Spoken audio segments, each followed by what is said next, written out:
Hello, everybody. Welcome to the world's greatest Bronze Age Spider-Man podcast. Here comes the Spider-Cast. I'm your co-host, Mike Allen. As always, I'm joined by Joshua Mervell, and today we're going to be taking a look at some of Spider-Man's appearances in the comic What If from the 80s. That's right, and we kind of jumped out of order because I missed these the first time around when I was going in order, and so we've slotted them in now, and I hope you enjoy them because they're fun. And to celebrate, we've got G.I. Jolie back with us. Woo! That's right. Oh, wow. Ooh, wow.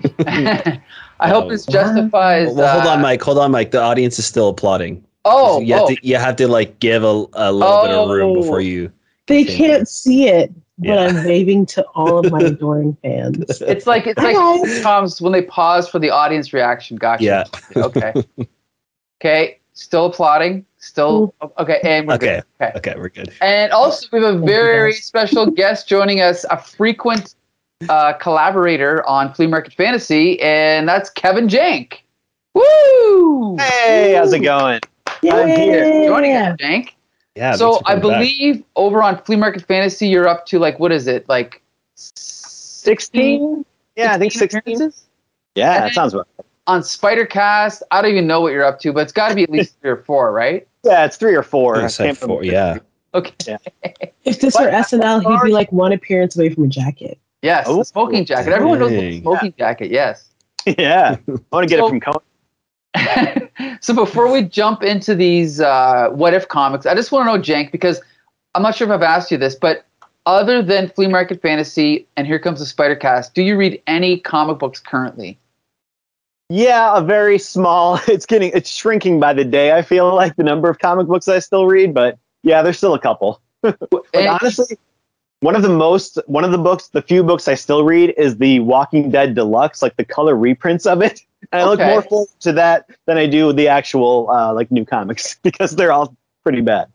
Gotcha. So almost nothing from Marvel or DC then, right? Yeah, Daredevil's still pretty good. Who's doing Daredevil right now? Chip Zdarsky. Gotcha. Interesting. Okay, cool. Yeah, pretty good. Awesome. All right. Good to know. So here we go. So again, we try to go in chronological order on the show, but in my database of Peter Parker appearances, these comics technically, they don't count because they're not 616 Marvel, right? This is imaginary alternate worlds Marvel. So that's why we're doing this out of order. So the first one we're going to cover, and we didn't even talk about this before the show, but Kevin Jank, would you like to volunteer to summarize any of these issues, or would you like to leave that to us? I guess I could. Okay, which one? The last one. The last Uncle one? Ben. Okay, Uncle Ben, and then Josh, how about you? I'll start off with Gwen Stacey. Gotcha. And then Julie, do you want to do the clone one, or do you want me to do the clone one? I'm gonna leave that mess to you. Gotcha. Okay, understandable. Okay, so Josh, you can take it from here, and All right. and be sure to mention who drew this issue because it's very important. Sure. So this is What If Spider-Man Had Rescued Gwen Stacy. This is What If number 24. This is written by Tony Isabella, and the artists are Kane and Frank Giacoia, I think. Giacoia. And I just want to mention quickly, Tony Isabella was a guest at the Action Comic-Con in 2018, I think. Ew. Courtesy of G.I. Jolie and Michael. And Gil Kane is the original artist on the death of Gwen Stacy, and that's why I wanted you to mention it. Interesting. Okay. I like that you refer to yourself in the third person. Yeah, always, yes. Okay. So, as most what ifs,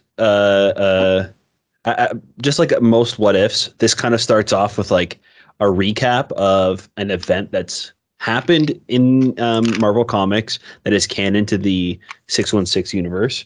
So we see it's like a year after Gwen Stacy's death. Peter's on the bridge where her death happened, and he's kind of remembering her and reminiscing, and also kind of like sad and mopey because he's thinking about it. And then in his mind, he flashes back and he sees the whole events happen in his head again. Same as before, he's fighting Green Goblin on the top of the bridge. Goblin gets on his Goblin glider and pushes Gwen off of the bridge. Spidey reaches down and webs her, and her neck snaps as he grabs her by the leg and pulls her up and finds that she's now dead. Then we cut over to the Watcher as Spider-Man is swinging away, and he kind of says that, like, yes, Spider-Man, this is really sad, but if only he knew that in another universe, she actually survived and things happened a little bit differently. And he kind of introduces us that this is now this story. And we see we see the same kind of thing happen again. Spidey's fighting Green Goblin. This time, though, instead of webbing Gwen as she's falling, he actually jumps down after her and make sure to caress her by the neck and then like flip over backwards, and they fall into the Hudson. Spider-Man first, so Gwen is cushioned by the fall. Green Goblin thinks that he has killed both of them and is super excited and flies away. A few moments later, we see Spidey and Gwen surface, and Spidey brings Gwen over to the dock where he unmasks himself and tries to wake up Gwen, but she just doesn't wake up. And then cough, cough, cough. She spits up the water and she's alive. And she's completely shocked by this revelation that Peter Parker is Spider-Man. Now, she at the time, well, I guess always, blamed Spider-Man for her father's death. So at first, she's a little like taken aback. She's kind of like calling Peter a monster. She doesn't want to hear anything he has to say, but she finally listens, and he explains what really happened that day with her dad and how he sacrificed himself to save a little boy from Doc Ock. So it was actually Doc Ock who killed him. Yada, yada, yada. They kind of embrace, and then Peter's like, you know what, now that I don't want to waste any more time, now that you know my identity, I'm going to propose to you. So he asks her to marry him. She says yes, and then he swings away and leaves her on the dock. We cut over to Green Goblin. He's talking to a bunch of like Magia like businessmen, and he's kind of saying like, listen, I'm in charge now. I finally killed Spider-Man, so like I'm the biggest threat in town, so you guys all have to answer to me. That's when Spidey shows up, and he actually starts beating up Green Goblin because Green Goblin, Norman Osborn, knows Spider-Man's secret identity. So now that he's engaged, he is worried that his identity is going to be leaked, and all of his enemies are going to start coming after him and Gwen. So he kind of goes against his morals, and he's pretty much like, I'm going to kill you so I can have a nice life with my wife now.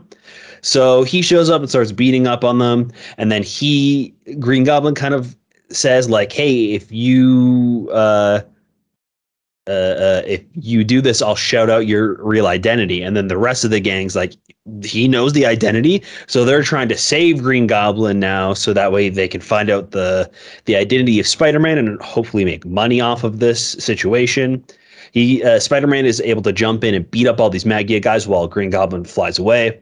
And Green Goblin runs to a mailbox and mails a letter out with Spider-Man's secret identity on it. And we don't know who he's mailing this out to. But once he does, he jumps away.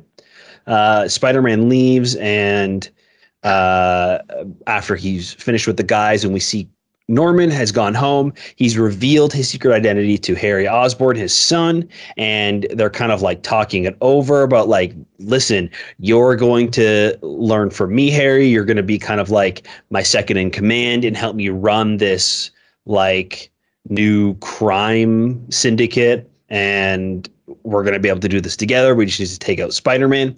And Spider-Man shows up. He starts fighting Norman, and then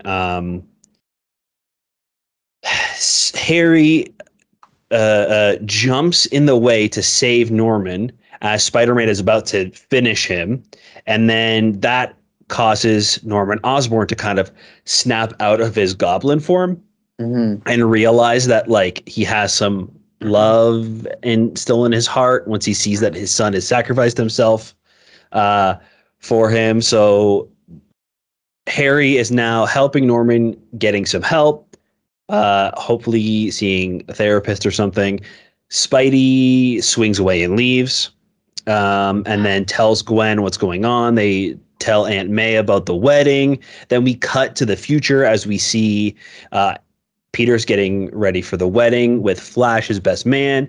And there's kind of like this weird offhanded comment about how MJ and Harry Osborn aren't going to make it because they're too busy taking care of Norman Osborn.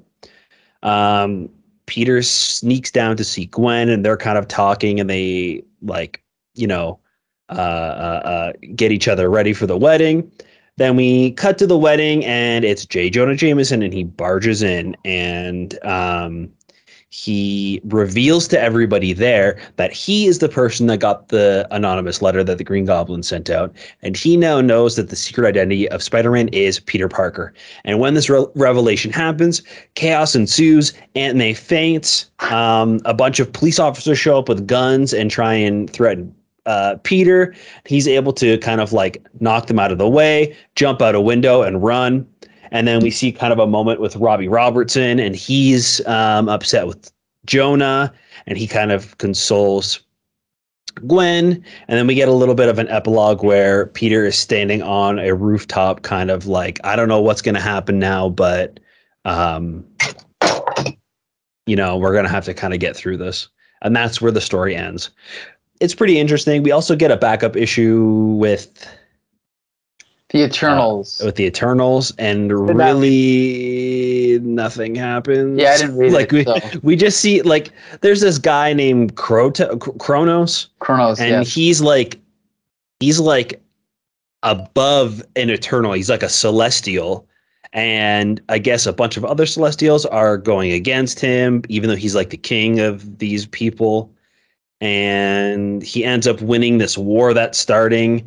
And then he's like, he makes some sort of weird potion in a laboratory that backfires and explodes on him and kills him. And he turns into dust. And all of this dust particles go into the world of all of his people, and they get like parts of his powers. And that's where the Eternals come from, I guess. That's pretty much the gist of that. And it's not important. It kind of sucks, but okay, let's start off with our special guest, Kevin Jank. What did you think of this issue? What If? I thought it was fine. It was fun. The art's decent. I like how early on the Watcher's showing a lot of leg, like he's a hitchhiker trying to get a ride. She gets around. Good point. But it was fun. It seemed like they rushed into the wedding a little bit because it made it seem like this was right after, like, Harry and Norman are off doing their recovery thing. So it seems like they planned this wedding all in a couple of days for some reason.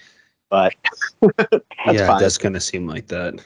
I wish the ending had a little bit more, because it seems like, this is a terrible spot he's gotten himself into. But I'm sure he could go to like the Fantastic Four or the Avengers and they'll set him up with a new identity somewhere.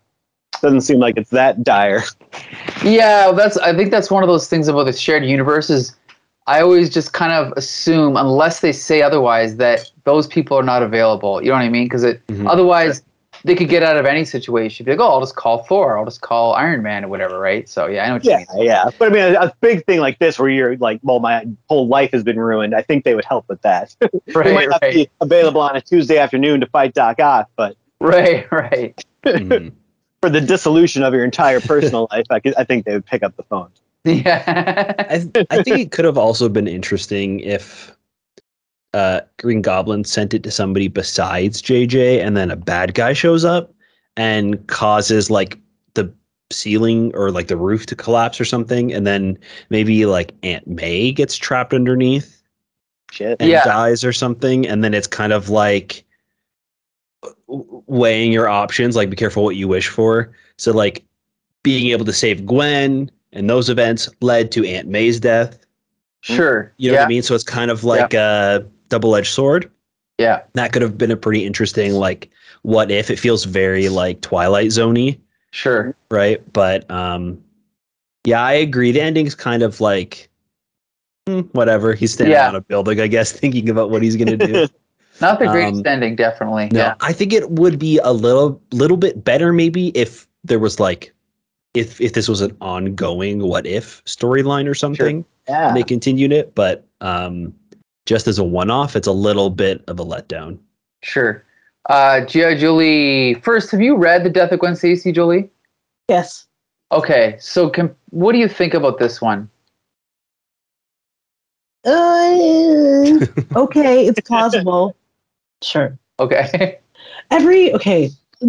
Spoiler alert, we only read what ifs. So like all of these what ifs and then the what if that happens are all very plausible.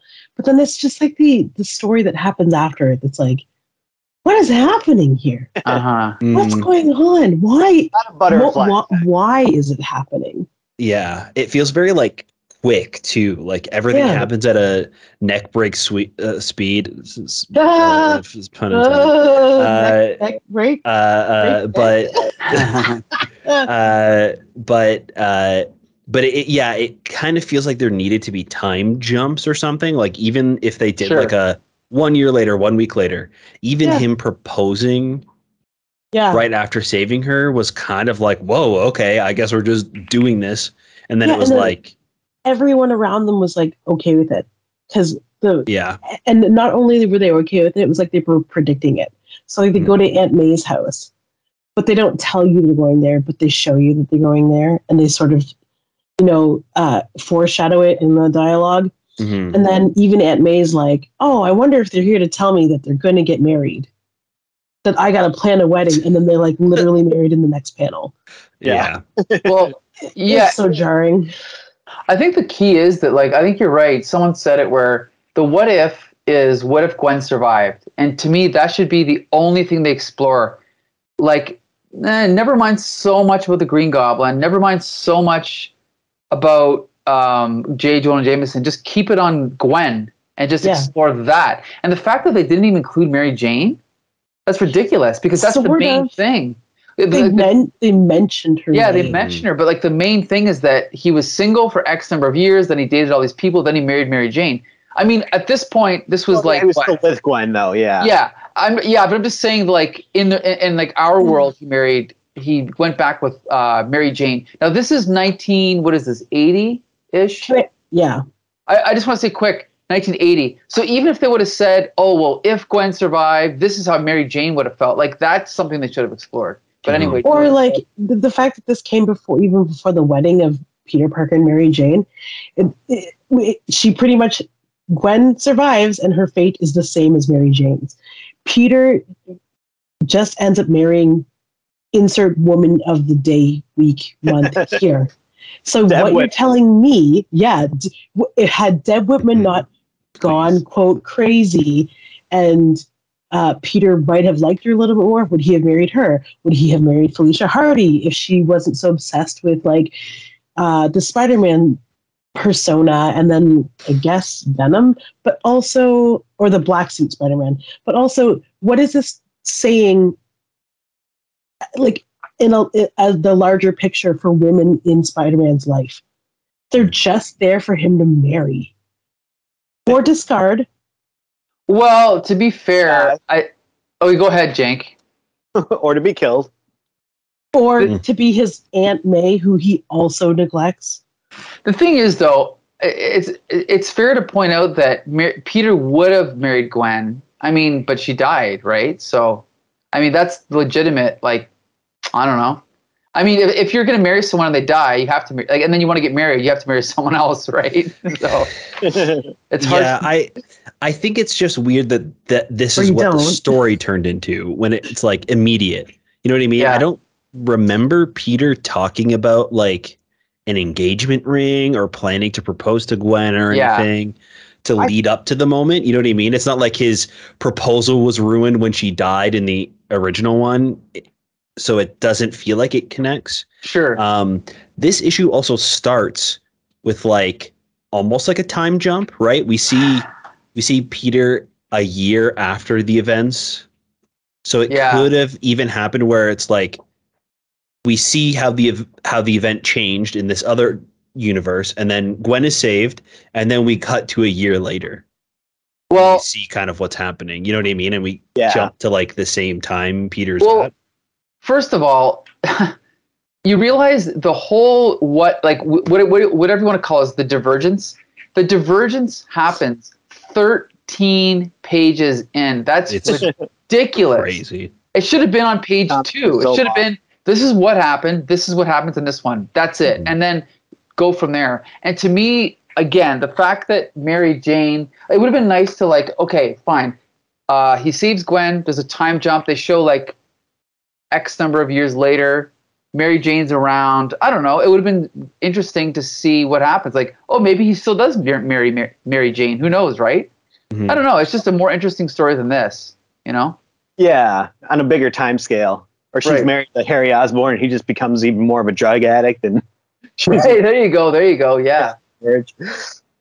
Now, I also do want to say, though, I mean, since most of the what ifs are kind of mediocre, I was surprised how good the art was. I mean, it's Gil Kane. Gil Kane is one of my favorite artists. And like we said, he's the original penciler on the death of Gwen Stacy. So I think he has a field day here. Like, this is so good. And I also want to point out that when Gwen falls off the bridge on digital page 5, there's something about the way he draws that, whatever that's called, not pillar, but what's that called on a bridge?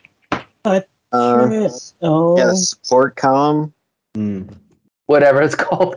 It looks massive. And like on digital page 6, when Peter is cradling Gwen Stacy and like this gigantic surface that they're standing on, it just looks so massive. It just, I love it. It's great. It's like something that Alex Ross would have done like 20 years later, like showing the scale of the superhero against the architecture to make it more realistic. I just think it's really cool. And then, I mean, again, they spend so many pages retelling the story that there's plenty of time to show like Green Goblin and all these cool poses, Green Goblin getting punched out, and there's all this other stuff of Spider-Man punching Green Goblin again, right? And so it's really good art. It's just that I just don't like the direction the story went, you know? Yeah, I thought the story is fine. I think it's just like nothing spectacular, you know what I mean? Yeah. Like it's there. I agree with you, Mike, where it's insanely long getting to the actual what if part of this Right. what if comic. We see the events of Gwen Stacy's death happen twice. You know what I mean? Like they happen Right. when Peter's thinking about it, and then they happen again when Watcher's retelling the story from another universe, except for the ending is slightly different. So it's kind of like, I think we could have just gotten away with the one version of her death. But yeah, it's okay. I don't know. The ending is also a little bit lame. But it is. I think it's just like they got off on the wrong foot. They should have just rewrote the whole thing and just started from scratch. But obviously they're not going to do that because they're rushing things out. But anyway, okay, so the final question is, Kevin Jank, do you recommend this comic? I mean, a soft recommend. I wouldn't say run out and gobble it up right now. But there's potential here. This would be a good one. Like they did that Spider Shadow thing recently. That was like a 5-issue limited series. What if? Like this would be a good one to do that for. Like you spread it out, cover a greater span of time. I think this would be a lot of fun. Yeah. Okay. Cool. G.I. Julie, do you recommend this one? Yeah, it's fun. I recommend it because it'll encourage your mind to think of other solutions to this what if Gwen Stacy lived problem. Right. Josh? Yeah, I think it's like a mild recommend. It's not a fantastic one, but it's one of the better what ifs we've read so far. That's for sure. Right. Yeah, I give it a recommendation on that basis alone. That's one of the better what ifs that we've ever read for sure. But it still could have gone in a much better direction, I think. Yeah. But yeah, Certainly one of those what ifs where you're like, oh, I'm actually curious to see how this pans out. Other than like sometimes there's ones where it's just like, what if Peter Parker was the Punisher? Like what? Yeah, that makes sense. I know. Like, you're right. You're right. Like it's taking an actual thing from the comics and expanding upon it. So Yeah. Good point. Okay, well, guess what? We got 2 more what ifs to review. So now we're going to talk about what if number 30. And Kevin Jank, no, me. No, I'm going to do this one. Okay, I'm going to talk about this one. Perfect, because I hate the Clone Saga. Anyway, so for those that don't know, the Spider-Man Clone Saga was a huge saga that lasted all during the 90s. Not all, but like for several years. It's on one hand, kind of the most hated storyline of all time. On the other hand, it sold very well. And it went away for 20 years, 10 years, and then they keep bringing back Ben Reilly, and certain people on this podcast buy his comic, not me. I liked Ben Reilly up until recently, and then they just fucked him over. Oh, okay. We have a hardcore Ben Reilly fan here. So for those that don't know, so basically the clone was introduced, I think it was in Amazing Spider-Man 149, and then I think he disappeared after 150. He was gone for years and years and years, so that would have been like mid-70s, I think. Then he came back in 93-ish, 94-ish, right? Then he disappeared again for 10 or 15 years, and now he's been kind of permanently back. So this is a what if that kind of came true. What if Spider-Man's clone had lived, okay? And before we continue, G.I. Julie, I don't remember. Do you know anything about the Clone Saga? I think I do. This is like, I read the Gwen Stacey clone stuff, but I don't remember the Ben Reilly stuff. Yeah, that's 90s. That's a good 2.5 years worth of storyline there. The Gwen Stacey one, the Gwen Stacey sequel was a 2 or 3 issue thing that followed up Amazing 149, 150. She disappeared. Then they brought back the Peter Parker clone, but it's kind of all tied together. But when they brought him back in the mid-90s, they retconned the story that we reviewed anyway, so it doesn't matter now. Anyway, so in this story, what if Spider-Man's clone had survived? So we flash over to the original story. We see Spider-Man wrestling Spider-Man. And basically, and Professor Miles Warren and the Gwen Stacy clone are all kind of mixed in with everything. And I'm trying to figure out where the divergence is. It's not clear. Well, the clone doesn't die in this one. Yeah. See, because I've never read the original, so I don't remember I don't know exactly what happened, but go ahead, Josh. Or Jank. Yeah, actually, I thought I remembered this, and then I looked back, and there's definitely some things in the original Clone Saga that don't jive with this. Okay. But I believe, basically the clone dies in an explosion, whereas in this one, the clone, I guess, knocks the real Peter Parker out before the explosion happens and ends up living. Mm-hmm. And we have to point out that the clone's thoughts, he thinks he's the real Spider-Man. So he brings the real Spider-Man to like the capsule, the clone casket, puts the real Peter Parker in, and he actually makes a comment. He says, "Oh, he even looks like me, a little bigger and a couple of years older, maybe." I guess Warren figured that'd give him the edge. We should point out that one very, very cool thing about this comic that I really liked is that this clone, his memories only go up to like a certain point, like early, like I'm talking like Amazing number like 30 or 40-ish. Like when Peter first started college. Right. When he just kind of met Gwen, when he just met Harry Osborn. So it's kind of interesting.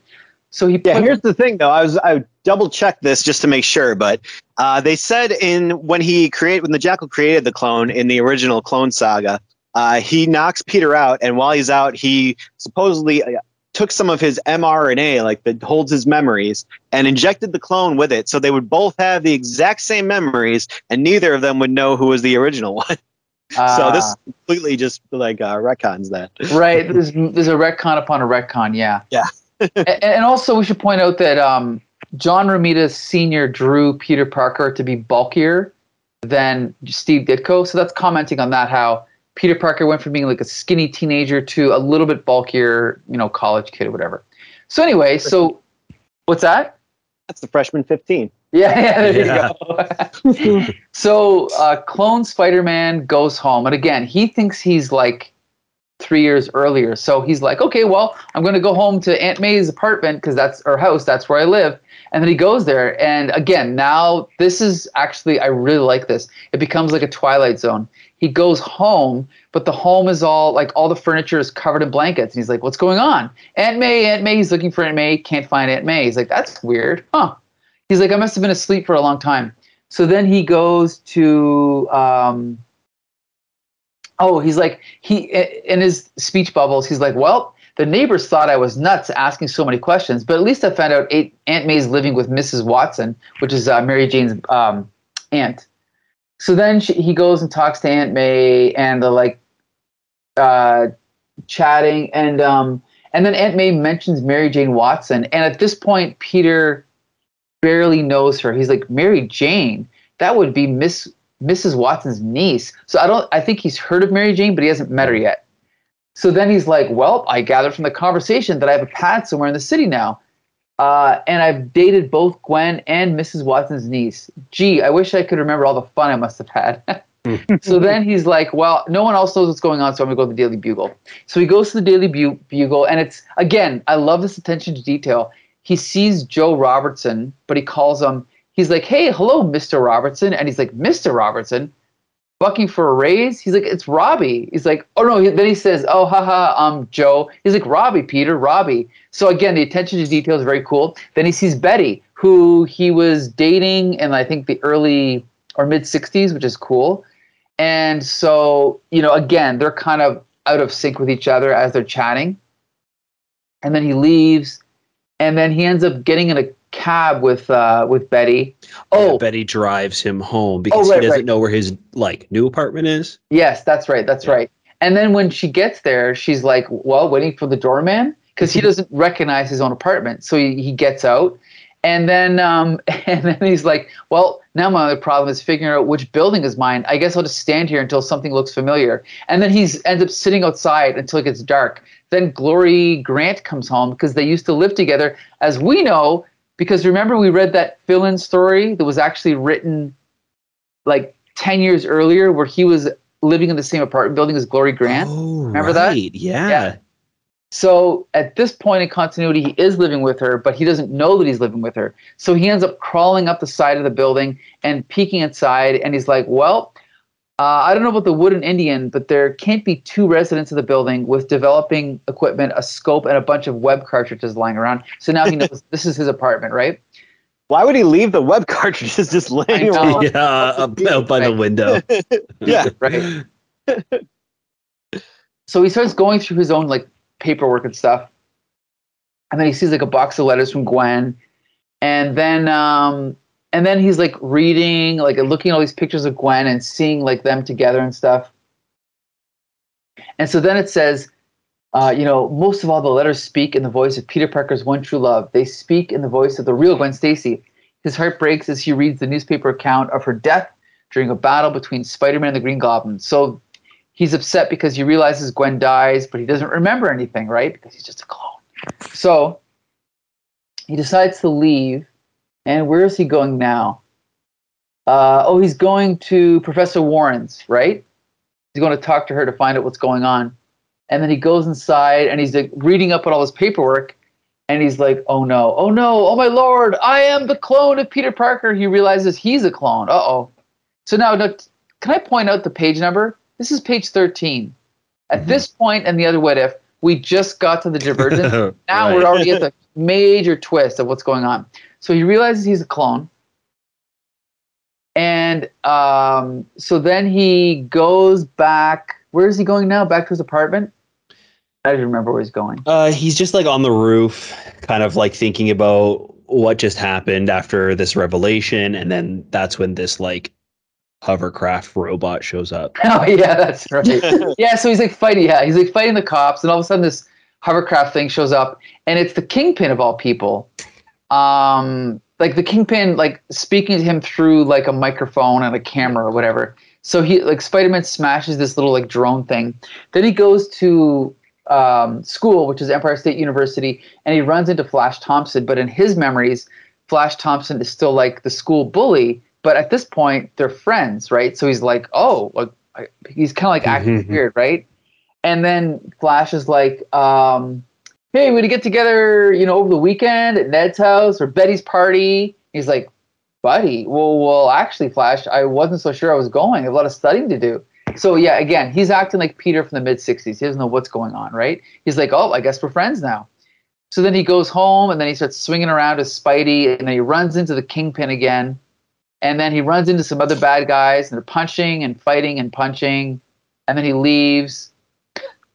And then he's like, you know what? No matter what happens to me, that Peter Parker is sealed in that tube. I've always been fond of Peter Parker. So then he goes back to the tube where Peter Parker is, and he's like actually contemplating killing him.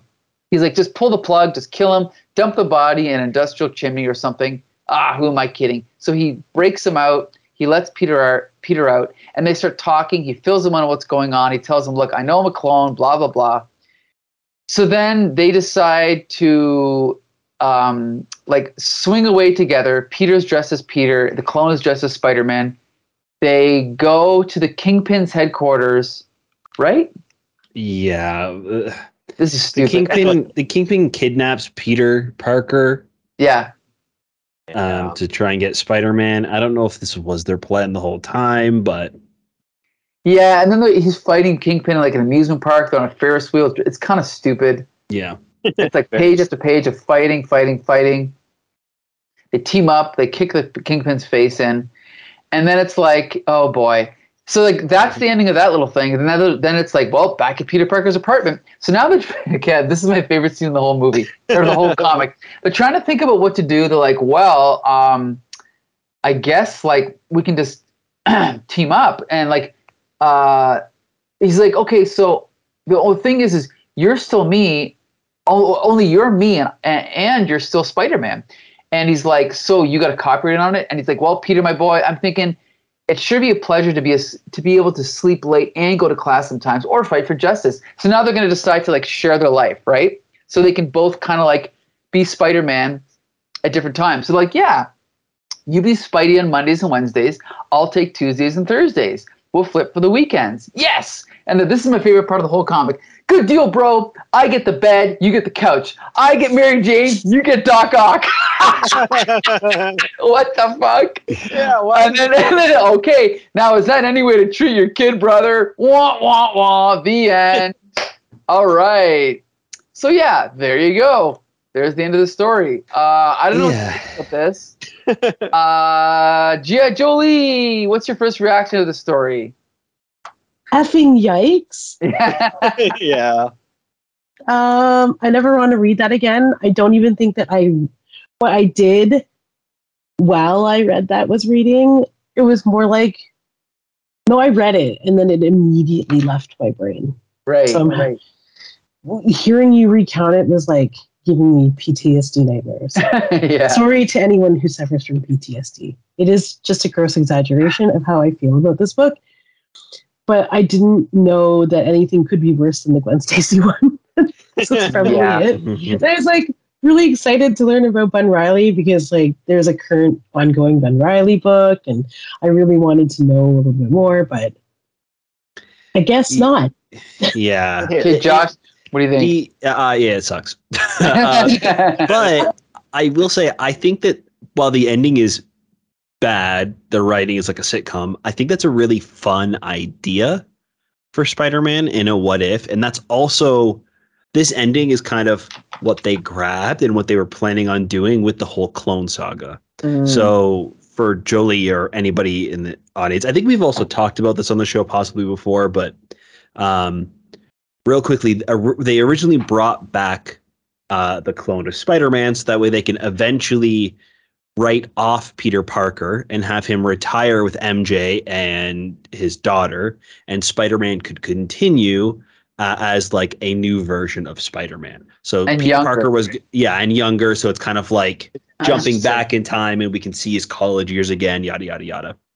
So they definitely took this kind of interesting idea of an ending and interesting what if and ran with it. It didn't really pan out too well, and obviously it wasn't well received, so they ended up writing it so Peter Parker continues on and Ben Reilly was written off. But Yeah, this one was really messy for something that should have just been like Ben Riley, or not. Yeah, I don't even think he's Ben Riley at this point. This clone can kind of like figure out who he really is. I think even all that stuff was fine at the beginning. Yeah. It's when the Kingpin shows up and it turns into a comic book that it sucks. Well, that's the thing is like the Twilight Zone stuff was actually really cool. Like all the wait a minute, Mr. Robertson, it's Robbie, right? Like all that stuff. Oh yeah. Like a fish out of water. That was all great. But why bring in the Kingpin and the drone? All that was all garbage, like page filler crap. They could have just cut all that shit out. And again, if you want to bring in a supervillain, then keep it with the Clone Saga. Bring in the Jackal, right? Like make it tie into the Clone Saga itself. So Kingpin, as far as I know, had nothing to do with the Clone Saga. So that made no sense to me. But Jank, what's your impression of this one? Yeah, this was terrible. I mean, I know people don't like the Clone Saga, and there's a lot of problems, but it's better than this. I'll say that. And thank God for Frank Miller making the Kingpin cool again, because if this is how it used to be, like, yikes. Fighting on a Ferris wheel with a flying, like, Ferris wheel car. So dumb. I kind of like the Twilight Zone stuff, but it kind of... You could have just called this, what if Spider-Man got hit in the head with a coconut and lost his memory? Honestly. Then you have to write him on a beach somewhere. So the real question is, though, who do you think who got the better end of the deal? Was it Peter with Mary Jane, or was it Ben Riley? Oh, God. I mean, was it? Yeah. Right? What kind of life is that? Yeah. If you ever date somebody else and Mary Jane finds out about it, like, then you're both fucked. Like, yeah, like, okay, so like I said, as you know, all the Kingpin stuff was shit. The other stuff was good, but it was ruined by the Kingpin stuff. The writer here was Bill Flanagan, who I've honestly never heard of. The art was penciled by Rich Buckler, inked by Jim Mooney and Pablo Marcus. The art was okay, but I got to point out, a lot of these panels were swiped, a lot of them. And Rich Buckler was a fairly popular artist at the time, but he kind of became known as a swipe artist later. Obviously, this was before the internet, so you couldn't cross-reference things as quickly. But you can look at a lot of these panels and be like, that's Amazing Spider-Man 15, that's Amazing Spider-Man number whatever, that's, whatever. So unfortunately, he's just ripping off panels from earlier comics. So the art is kind of mediocre too, So it's not really a very good comic. So... I can 50% recommend it, but that's about it. Julie? Was this the one where one of the panels? No, that's the next one where it looks like hieroglyphics. I don't remember that one, but I guess that's coming. There's a panel where it's Spider-Man and I think it's Uncle Ben and him. So I think it's and there's a cat head for no reason. Oh yeah. Anyway, just weird shit happens. But we'll talk about that in a second. I wasn't terribly disappointed in the art. I think I hate the next one the most, art-wise. Sorry. Okay. But overall, I guess this book is bad. That's it. Jank, do you recommend it? No, not at all. Ooh, all right. I didn't really like any part of this. Okay. Josh? No, I like the inking. The inking's nice. It's nice to see Jim Mooney again. Yeah, it's been a while since we talked about good Jim's inking, but yeah, it's not great. Right. All right. What if number 30? There you go. Some hesitant recommendations, if any. And Julie, do you have to leave now? I do. Okay. Oh no. Which sucks because the next one, the one I kind of liked the best. Yeah, agreed. I was very stylistic, and the panel that looks like hieroglyphics. I can't tell if it's, but I like it as much. It was almost too stylistic. Which page? I don't have I won't open it yet. Because it's the end after Ben knows who he is. It might be right they tell JJ. They take the mask off. It's okay. Spidey in the middle and Ben, but they're very like just from the side profile 2D. Okay. And I can't tell if the inking is muddy because of the transfer and the scan into digital, or if it is actually just like shitty inking. Sorry, inker. Yeah, I'm trying to find the page. I can't find it, but this, I guess, gotta say, yeah, this inking was very. I don't know if it's shit or if it's just a stylistic choice, but it's inked by, no offense, Sam DeLaRosa. Yeah, and it's like it's so sketchy that it's almost like just amateur. But yeah, I'll like make really quick 2 cents. This one didn't start like the other ones with the Watcher. This one just started where Aunt May goes downstairs and gets shot, and it goes from there. Right. They just don't even go through Spider-Man or like the actual origins of Uncle Ben dying. They just assume that he lived through that ordeal. Yeah, it's kind of nice. The only time we see the Watcher is like in that one big splash page, and he's just kind of in the clouds as the story's going on. So it's great that they don't have to be like, "Hey, guess what? I'm the Watcher." Right. I'm gonna tell you this cool story that happened. People know what's going on. Yeah. Right. Okay. Yeah, it was a pleasure to be back. I can't wait for next week. Yeah. Hopefully it's just as interesting as these books. It's nice to hear your voice again, Jay. Nice talking to you, Joey. Yeah. All right. Okay. Good, Julie. Bye. Bye. All right. Okay, so now this one is going to be summarized by our pal Kevin Jank. He's going to tell us what happens in What If number 46, the second last issue of the series. Oh, really? Yep. And then they relaunched it again? Of course. 1989. Yep. Yep. Okay, so yeah, this issue starts with Peter Parker in the cemetery, and you think this is going to be like those other, issues where you see the real universe and then the Watcher is going to show you the other one, but nope, we're already in it. Because it turns out he's not visiting Uncle Ben's grave. It's actually Aunt May's grave. Uncle Ben's there with him, talking him down. And then we get that splash page with the Watcher talking about, hey, what if Spider-Man's Uncle Ben had lived? This one was written by Peter B. Gillis, art by Ron Frenz, which is sometimes good, sometimes not. Yeah, good point. There's certain panels that do not look great, but overall I kind of liked it. So we cut to a little brief synopsis of what happened when Uncle Ben died. He was getting sciatica in the middle of the night. That's why he was up and downstairs when the burglar broke in, so he got shot. And then, Peter Parker finds out about it, goes and captures the burglar, blah, blah, blah. Everybody knows that story. Even the movies don't bother showing it anymore. So this, the one little difference in this reality is Ben didn't have that pain in his back that night. So he was sleeping soundly. And it was just Aunt May that heard the noise downstairs. So she went down to see what was happening. And there's the burglar, shoots Aunt May. Yep. So then Peter again finds out about it, goes and captures the burglar, although we don't even get to see it this time. They assume we remember what happened 2 seconds ago. So then we get Peter and Uncle Ben having breakfast, and Peter keeps talking about, Spider-Man's doing good things and stuff like that. And Ben's kind of like, oh, what's up with this kid? Something's going on with him and this Spider-Man. I hope he's not touching him inappropriately. So then some of Peter's friends come by, and it's Flash and Liz Allen and all those kids from school who really aren't even his friends. But I don't know if this happened in the actual universe. They never showed it if it did, but who knows? Yeah, I don't remember this.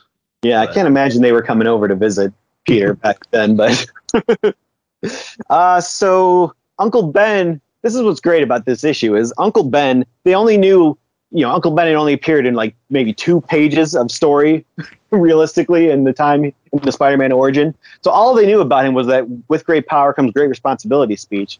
So they turned basically everything he says into some kind of like very special episode speech where he's always trying to give people, impart wisdom to everyone.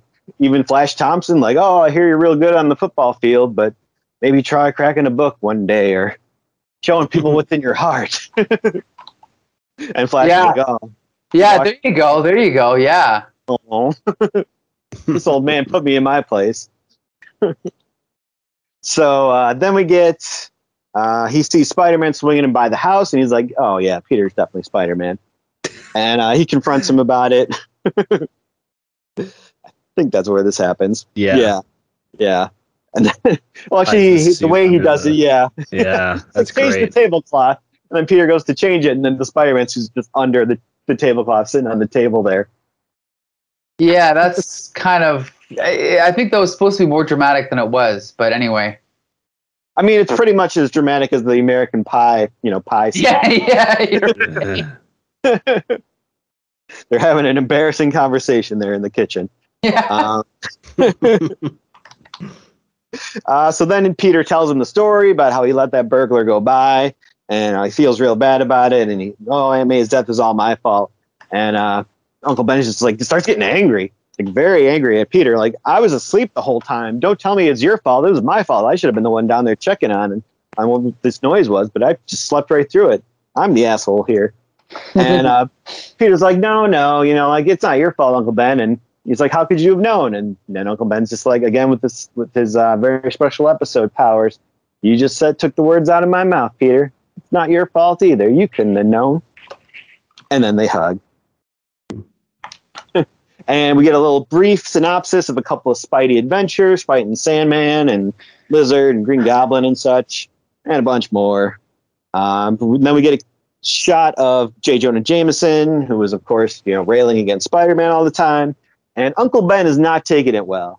Spider-Man's just kind of used to it and just like, yeah, whatever. He can't do anything to me. But Uncle Ben's like, no, this will not stand. Like, Spider-Man brought down May's killer. So if he's talking bad about Spider-Man, then he's talking bad about, our family somehow. And he goes and marches off. He's going to go confront Jameson. And Peter's just like, oh, fuck, this ain't going to end well. And it doesn't. So Uncle Ben storms in to see J. Jonah Jameson, and he starts yelling at him, why do you keep haranguing Spider-Man? He's a good guy. And Spider-Man swings in, and he can tell that Uncle Ben's about to give away all the beans, spill all the beans. And he's like, don't do it, Uncle Ben. But Uncle Ben just gives him a dressing down in front of Jameson, like, listen, son, this is for your own good. And he just kind of, like, Spider-Man just kind of cowers and is like, yes, sir. Jameson's like, what the fuck's going on here? Why is Spider-Man afraid of this old man? Mm-hmm. So then he's like, all right, come on, pull your mask off. And he shows J. Jonah Jameson that Peter Parker is, in fact, Spider-Man. And he's like, well, now the ball's in your court. Guess you could publish this if you really want to, but, we're trusting you to do the right thing. And Jameson kind of ponders it for a while. He's torn on what to do. And he's like, oh, I could get just publish this right now. It'd be a big deal. Or maybe I can milk it. I'll just use Peter Parker for, more stories down the line, because I got this hanging over him. And so we get a look at what this arrangement kind of entails, although it doesn't totally make sense. But we see Spider-Man stopping some burglars, and the cops and the Daily Bugle newsmen are right behind this. So, like, does Peter Parker have to, like, he sees a burglary going down and then call it in before he goes to stop them? Seems like it, yeah. Yeah, it seems like a lot. Because it seems like he's mostly catching people that he just happens to be swinging by. There's not a lot of time to go find a payphone. Right. And it's going to let a lot of people go that way. Jameson's pretty happy about this. He keeps getting all kind of exclusives, and people are wondering what's going on with this. Why does he get all this? And he's still, in the newspaper, he's still haranguing Spider-Man. He's still calling him a menace and shit, but he's getting all these tips from Spider-Man, so kind of two-faced. Here we get some stuff with Betty Brant. She's asking for another advance. Jameson's like, I already gave you an advance. Go spit. And so she's kind of upset. But Peter, apparently, because of his deal with Jameson, has been getting a lot of money for all of his tips. So he's got more than enough to give Betty Brant some money. And he's like, yeah, you don't even have to pay me back. It's fine. You get a really weird shot of, like, the two of them looking in each other's eyes where they pretty much look like they're related. And it's like, oh, I don't want these two to get together anymore. They have the same face. So then Jameson calls Peter into his office and like, hey, there's something up with Betty Brant. Like, I need Spider-Man to go look into this. She's into something crooked. And Peter's like, no, Betty Brant wouldn't do that. Like, she's a good girl and like I like her, so I'm not doing this. And he's like, oh, you're gonna do it all right. But so Peter then just hangs Jameson on the coat rack and goes home, and he tells Uncle Ben, like, hey, do you believe what Jameson wanted me to do? And Uncle Ben's like, yeah, you should. I agree. Like, we're in the same boat on this one. Like, something's up with her. And so Peter gets mad, and he eventually does go to follow her just to like prove them wrong, basically. But it turns out she is doing something crooked because she's meeting up with Dr. Octopus. Her brother apparently has gotten in deep with like the mob, which I think did happen in the actual stories. And then he ended up getting murdered, but he does not get murdered here. Spider-Man's able to save him. And he kind of just walks off all cranky. Like, he's like, Betty Brant, I believed in you. No, I don't anymore. He's just completely disillusioned. And basically he doesn't want to face Jameson or Uncle Ben anymore. He's just like, can't believe they were right. And like, I don't believe in anything anymore. He just pretty much becomes a wino, I guess. Doesn't go home and just kind of sleeps in the alley in a webbing hammock. Apparently he smells really bad. Some guy sent by Jameson shows up, and he's got like a piece of like a mock newspaper headline that says Spider-Man's identity revealed, and he's like, you don't go see Jameson, I'm gonna, he's gonna make this a reality. Spider-Man's like, oh no. And somebody overhears this, somebody flying on a glider. Wonder who that could be. So he goes to see Jameson, and he's like, hey, you're not giving me any tips anymore. What's up with that?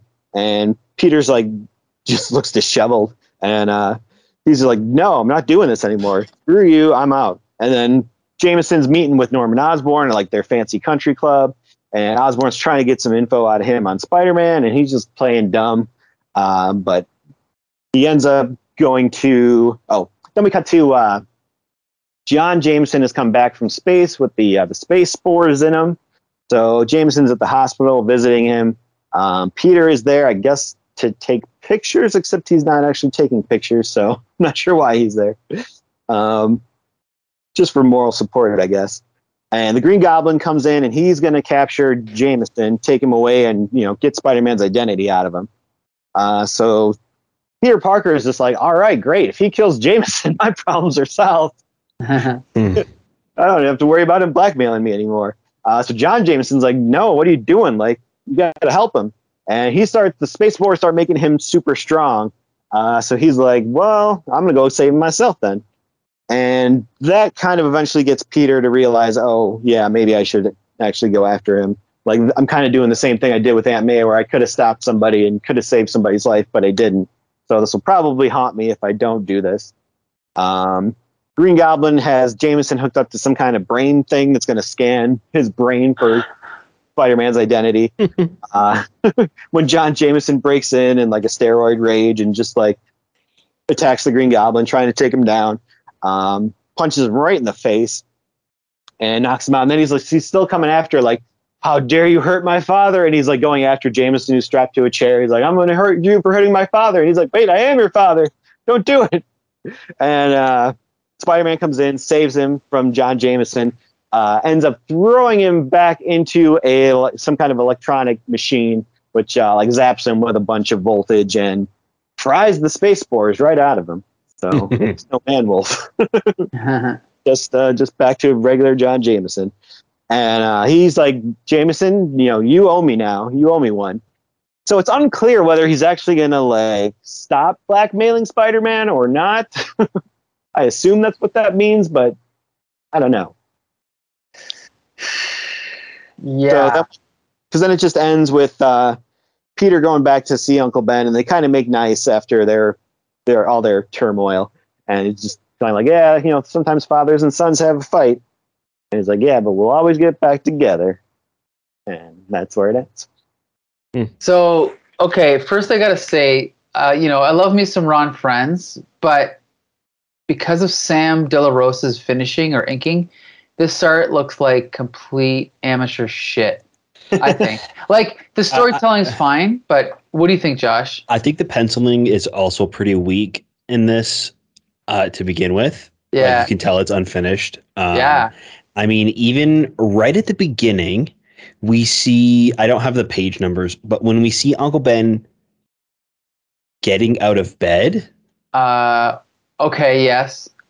His face, he doesn't have a face. It's like the hatching of like when you're preparing to draw a face. Good point. You draw like the vertical and horizontal line that's like curved around the circle of the face, so you know where to draw the eyes and the nose and the mouth. That is left in the comic. That's a good point. That like it was not penciled in. It was not penciled in, and the inker just drew that like rough line over top of the unfinished art.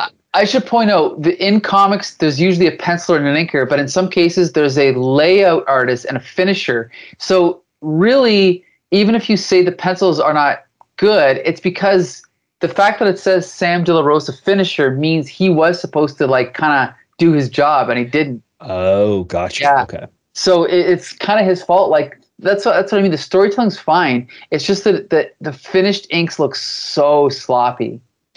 Okay? Yeah. At times, I think it looks really good, but for the most part, throughout, it is extremely sloppy. Yeah. Jank, were you gonna say something? I got the impression that they were trying to make it a little more Steve Ditko-esque. Yes. That's why it was inked this way. Well, and also Ron Frenz had just started on Amazing. This came out the same month as Amazing 255. So he'd been on the book for 3 months. Oh. This might have been done at the same time or right before, but he was doing a definite Steve Ditko kind of homage on that book. So that's probably what they were going for. You're right, but it still could have been done a lot better, in my opinion. Now the thing is I think that arguably this script is probably the best of the three, but I don't know why they focus so much on what's his name, John Jameson, the Man-Wolf. Like, where the hell does that come from? Right? Yeah. I guess it was kind of a Deus Ex Machina to get them out of this storyline, I guess, at the end. Maybe, yeah. Even JJ doesn't feel well written in this. Like, or sorry, not necessarily well written, but he's written out of character. I don't buy that JJ would screw over Peter Parker. Right. Even after finding the identity. It just doesn't fit well with like what we know of him. I also really loved the beginning of this. I was like reading through this, I was like, this is the best written What If. Right. I'm loving this so much. And then when Uncle Ben snitched on Peter to JJ, I'm like, what is this? Doesn't make any sense. Right. Like, I know Uncle Ben hasn't really had much character development up until this issue, essentially. Because he's only had 10 pages. A few pages, yeah. Right, yeah. Right. So when they set it up at the beginning, I was like, wow, it kind of almost feels like this is an old man Peter Parker. Right. And Aunt May even says that a lot, where she kind of says, oh, you're just like Ben. You know what I mean? Like, there's similarities between the two. So seeing him kind of lecture people and then hold that guilt within him of like, no, you didn't kill Aunt May. I killed Aunt May. Like, it just feels like they did a really good job of like making that duality of like Peter and Uncle Ben. And then for Uncle Ben to just be like, oh, I can't believe JJ, I'm going to storm off and wave my fist at him and reveal my nephew's identity to him. It's like, what? It's not matching up to everything that Uncle Ben stands for. Forget him in this issue.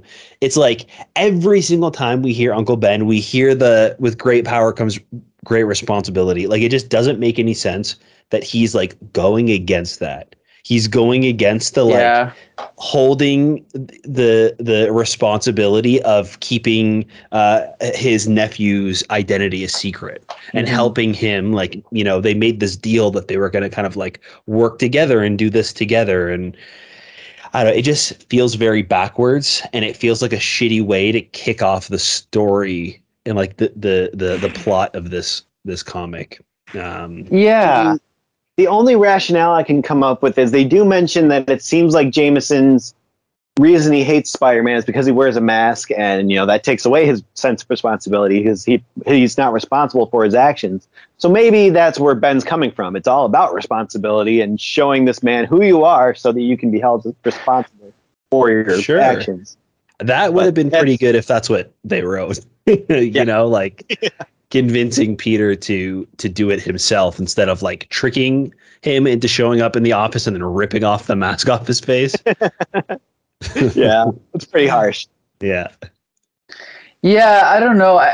It's like in a way this issue was the best plotted because it was all about the plot, but they still went on these weird tangents. I just don't understand why.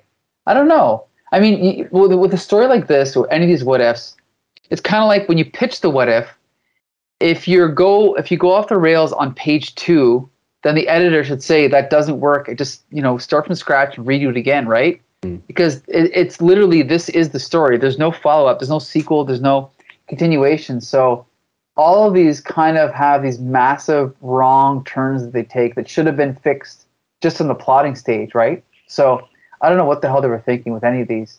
That's the thing. I like the idea of what if, but they almost never satisfy me. But yeah, Jink, what were you going to say? The only thing I can think of what they went this route for was because they had to somehow differentiate, Uncle Ben being alive from Aunt May being alive, and the best thing to show Uncle Ben being more A, aware of what's going on, and B, more commanding of the situation and not afraid to step up and do something about it.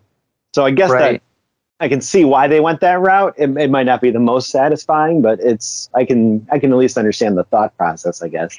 Right. So I guess the question is, does Kevin Jank recommend this issue? I would. I would say this is the best of the 3 for sure. In a way, it is. Yes, in a way. Yeah, I think it is. The story's the best. The art is not the best, though. I don't think. The art was probably the best. Right. And then Josh, what do you think? Would you recommend it? Yeah, lightly, kind of like the first one. It's a pretty interesting idea, and I liked a lot of it, but I think as a whole it didn't really work. But it was a fun read. Okay. This one, I like the plot, but the art is so bad that I just can't really recommend it. It's just like it shouldn't even have gone out the door, in my opinion. I don't know what the hell they were thinking. Yeah, even the cover is rough. Right. Yeah. Pretty lackluster. Right. Yeah. Like who's the guy in the little hat back there behind Doc Ock? One of the generic villains, I guess. I don't know. Not very good. I don't know. Yeah. Yeah, that's strange. Fancy band. Yeah. Yeah, Marvel art at this time was so inconsistent. Sometimes it was really good. Sometimes it was crap like this, right? Yeah. So anyway, there you go. So we've caught up on our what if issues. And I did check. There are actually 3 Spider-Man what ifs before this, but they happened in the 70s. So that they're not going to be covered on Here Comes the Spider-Cast, but be sure to check them out. Just to entice you, what if Spider-Man joined the Fantastic Four? What if someone else besides Spider-Man had been bitten by a radioactive spider? And where's the other one? What if Spider-Man had never become a crime fighter? I can't wait to read that one. Cool. Anyway, I want to thank Kevin Jank for joining us. Thank you, Jank. Sure. Pleasure being here, even though we didn't review any Black Fox comics this time, which seems to be a staple of when I come on this show. True, yeah. Hopefully next time. I feel like they could have had, Uncle Ben gets older, goes into a nursing home, and him and the Black Fox are like hanging out there at the nursing home, and like he's got to talk him into stopping because he, burglar killed his wife. So right, you got to stop this. Give up your evil ways. Well, yeah. So we'll be sure to have you on again in the future. We'll try to fit the Black Fox in somewhere. Absolutely. Perfect. And we want everyone to join us next week because we're going to be back to reviewing episodes of the cartoon. We're going to be reviewing an episode of the cartoon featuring Silver Sable Oh, cool. Another one featuring the Red Skull, and another one featuring the Invaders, which I'm really excited about because I love the Invaders. Okay. So, My favorite era of that show. really? Yeah, it gets a little weird at the end. Well, I'll have you know we don't have a guest book, so Kevin Jank, if you're free next Tuesday at 7:30 Eastern Standard Time, you're welcome to join us if you'd like. A lot of wizards. All right, there you go. Josh, you can take it from here. Yeah, thank you guys so much for listening to the podcast.